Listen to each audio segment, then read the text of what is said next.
উত্তরবঙ্গ সফরে মুখ্যমন্ত্রী আগামী 24 অক্টোবর শিলিগুড়িতে কমিশনারেট মাঠে বিজয়া সম্মেলনে যোগ দেবেন তিনি। 25 অক্টোবর উত্তরকন্যায় ভার্চুয়াল প্রশাসনিক বৈঠক, 26 অক্টোবর কার্শিয়াং টাউন হলে বৈঠক মুখ্যমন্ত্রীর, 27 অক্টোবর কার্শিয়াং থেকে ক্ষতিগ্রস্ত এলাকা পরিদর্শন করতে পারেন তিনি।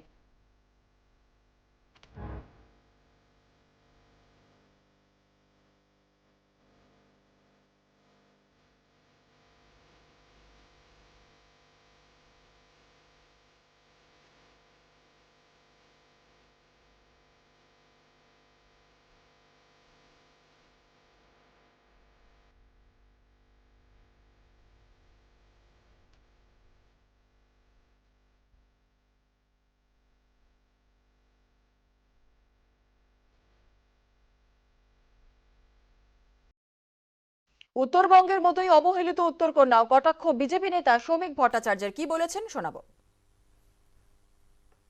মুখ্যমন্ত্রী রাজ্যের মুখ্যমন্ত্রী, তিনি দক্ষিণবঙ্গে তার বাড়ি, তিনি উত্তরবঙ্গে যাবেন। অতীতেও গেছেন, অতীতেও বৈঠক করেছেন, উত্তরবঙ্গের জন্য আলাদা পরিষদ তৈরি করেছেন, মন্ত্রী তৈরি করেছেন।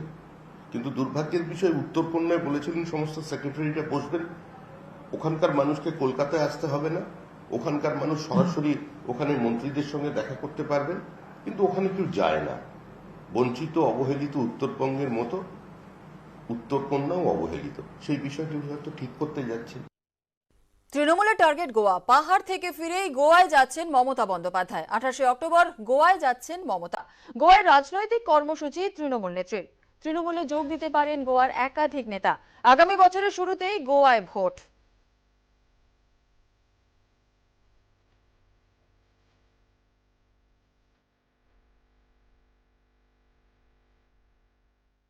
গোয়ায় গেলে মানসিক চাপ কমবে মুখ্যমন্ত্রীর, কটাক্ষ বিজেপি নেতা শ্রমিক ভট্টাচার্যের।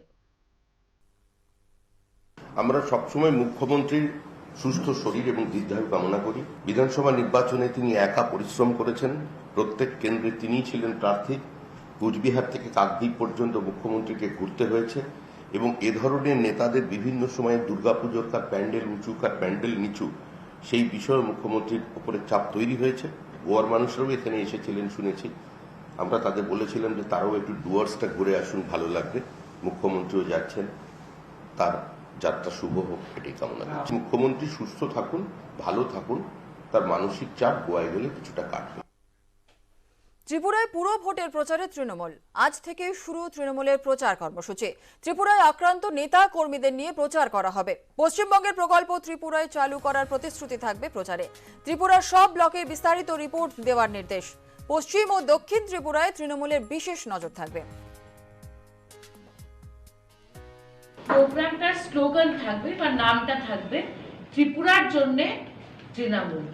তৃণমূল কংগ্রেস ত্রিপুরার জনসাধারণ এবং রাজ্যের জন্য কি কাজ করবে এবং বিগত 3.5 বছর ভারতীয় জনতা পার্টির সরকার কোথায় কোথায় ফেল করেছে, এই প্রত্যেকটা ব্যাপার নিয়ে আমরা জনসাধারণের সম্মুখে যাব। আগামী 10 দিনের মধ্যে আমরা সমস্ত ব্লকে এবং প্রত্যেকটা পৌর এলাকায় পৌঁছাবার চেষ্টা করব। টিকাকরণের রেকর্ড ভারতের, 9 মাসে 100 কোটি ডোজ, ঐতিহাসিক দিন বললেন নরেন্দ্র মোদী। রেকর্ডের দিনেই বঙ্গে টিকা নিয়ে তরজয় তৃণমূল বিজেপি। 21 अक्टूबर 2021 का ये दिन इतिहास में दर्ज हो गया है। করোনার টিকাকরণের রেকর্ড গড়ল ভারত। প্রথম এবং দ্বিতীয় ডোজ মিলিয়ে 9 মাসে 100 কোটি টিকাকরণ। ভারতে টিকাকরণ শুরু হয় 16 জানুয়ারি। 6 আগস্ট 50 কোটি ডোজ টিকা দেওয়া হয়। 21 অক্টোবর 100 কোটির রেকর্ড। 21 अक्टूबर 2021 का ये दिन इतिहास में दर्ज हो गया है। भारत ने अब से कुछ दूर पहले ही 100 करोड़ वैक्सीन डोज का आंकड़ा पार कर लिया है। ये उपलब्धि भारत की है, भारत के प्रत्येक नागरिक की है। মোদি যেদিন দেশকে টিকাকরণের রেকর্ড উদযাপন করতে বলছেন, সেদিনই বাংলায় টিকাকরণ নিয়ে তৃণমূল সরকারকে বিত্তে আসরে বিজেপি। আমি অন্যান্য রাজ্যেও গেলাম, আমি তো দিল্লিতে একটা ভ্যাকসিন নিয়েছি, কোথাও কোনো ঝগড়াঝাঁটি মারামারি নেই। যে মানুষকে ভ্যাকসিন নিতে গিয়ে লাঠি খেতে হচ্ছে, মারা যাচ্ছে লোকে, এর চেয়ে দুর্ভাগ্যের কী হবে? এই সরকারের কোনো যোগ্যতা নেই কোনো একটা কাজ ঠিক মতো করার। সারা দেশে কোটি কোটি ভ্যাকসিন, 100 কোটি মানুষ এখানে ভ্যাকসিন পেয়েছেন, সেখানে পশ্চিমবাংলায় কে পাচ্ছে না পাচ্ছে বোঝা যাচ্ছে। 100 কোটি সংখ্যার যে ভ্যাকসিনেশন নিয়ে এত লাফালাফি চলছে, আরে এটা তো আরো 8 থেকে 10 মাস আগে হওয়া উচিত ছিল। তা আজ না হলে কাল তো হতোই। বিলম্বের জন্য কেউ সেলিব্রেট করে, এটাই নির্লজ্জ বিজেপি লাফালাফি না দেখলে কেউ বিশ্বাস করতো না। ব্যর্থতাটা এড়ানোর জন্য তারা এই কীর্তিটি করছেন। বঙ্গ বিজেপি বারবার দাবি করে ভ্যাকসিনে পিছিয়ে বাংলা, অথচ কেন্দ্রের বিজেপি শাসিত সরকারের দেওয়া তথ্যই বলছে উল্টো কথা। স্বাস্থ্য মন্ত্রকের কোবিন ওয়েবসাইটের তথ্য অনুযায়ী টিকাকরণে দেশে তৃতীয় স্থানে পশ্চিমবঙ্গ, উত্তরপ্রদেশ এবং মহারাষ্ট্রের পরেই। তথ্য রয়েছে তথ্যের জায়গায়, দরজা চলছে। নিউজ 18 বাংলা। আরজি করে স্টেন্ট কেলেঙ্কারি, 3 বছরে স্রেফ পড়ে থেকে নষ্ট হয়েছে 221টি কার্ডিয়াক স্টেন্ট, 66 লক্ষ টাকার ক্ষতি। প্রাক্তন সুপার ও ডেপুটি সুপারের বিরুদ্ধে এমনটাই অভিযোগ। অভিযুক্তরা মুখ খুলতে নারাজ।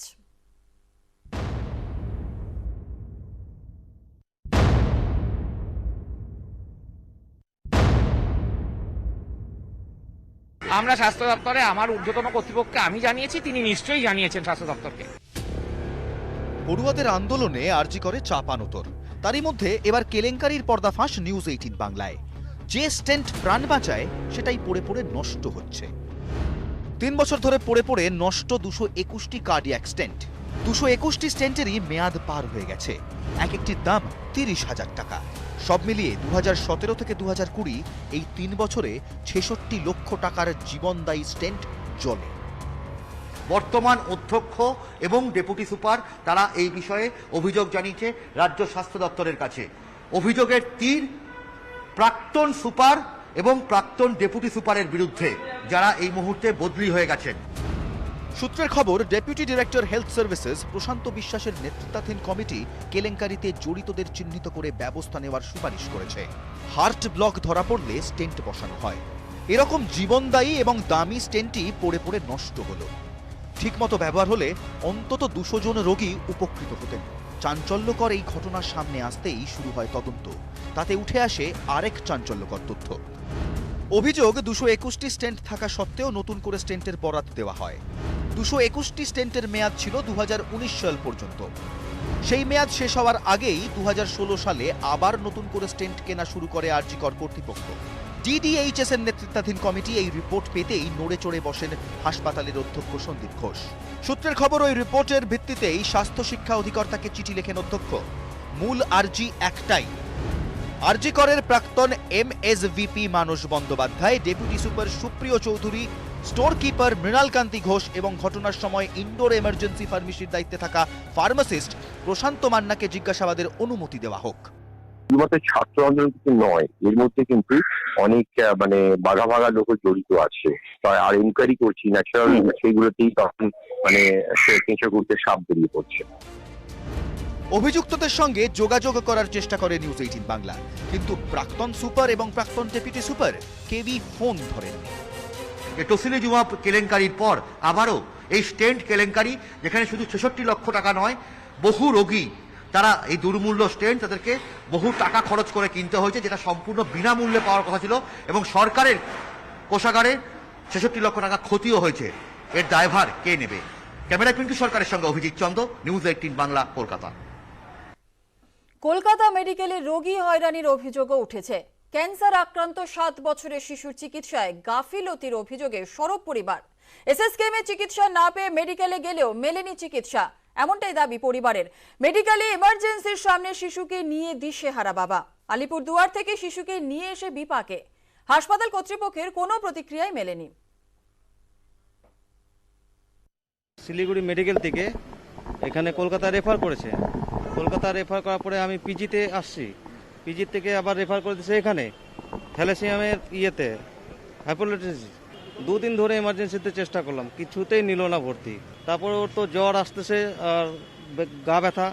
ভর্তি করা দেবো, সুস্থ হবে, বাড়ি যাব, এটাই তো চাই। ভর্তি করতে চাইছেন? হ্যাঁ, ভর্তি নিচ্ছে না? ভর্তি নেই, মেয়ে ছেলে নানি নেই বলে ভর্তি নিল না। ছেলের পরিস্থিতি কি এখন? পরিস্থিতি তো খারাপ, অনেক খারাপ। এখন বলতেছে আজকে তো বললো কি রিপোর্ট লিখে দিছে, তারপরে ব্লাড লাগবে। ব্লাড দিব তো কোথায় দিব, লাগাবো তো কোথায়? এখানে এডমিট করলে না ব্লাড দেওয়া যেত। আর এরপরে নিউজ 18 বাংলার খবরের জের, ক্যান্সার আক্রান্ত শিশুর চিকিৎসা শুরু করলো মেডিকেল কলেজ কর্তৃপক্ষ। চাইল্ড হাবের আইসিইউতে ভর্তি এই শিশু। হয়রানির খবর সম্প্রচারের পরই তৎপর মেডিকেল কলেজ কর্তৃপক্ষ।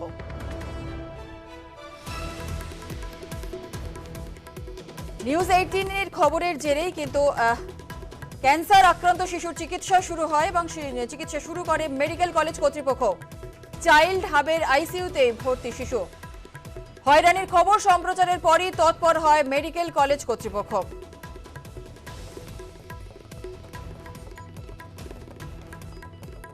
এখন হয়তো সুপার এসেছে, উনি ফোন করেছিল আমাকে, বললো যে শম্ভুরায়, হ্যাঁ আমি শম্ভুরায় ওই পেশেন্টকে নিয়ে ভিতরে আসো বললো।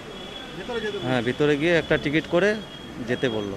আমি নিউজ 18 বাংলাকে ধন্যবাদ জানাচ্ছি, তার জন্য বহুত কৃতজ্ঞতা জানাই, যাতে বাচ্চাটা ভালো ট্রিটমেন্ট। রাজ্যে করোনায় মৃত্যু বাড়লো। গত 24 ঘন্টায় 14 জনের মৃত্যু। তবে 24 ঘন্টায় করোনা আক্রান্ত সামান্য কমেছে। একদিনে করোনা আক্রান্ত 833 জন। 24 ঘন্টায় কলকাতায় করোনা আক্রান্ত 232, মৃত 5। 24 ঘন্টায় উত্তর 24 পরগনায় আক্রান্ত হয়েছেন 143 জন, মৃত্যু হয়েছে 7 জনের। করোনায় পজিটিভ রেট বেড়ে 2.52% হয়েছে।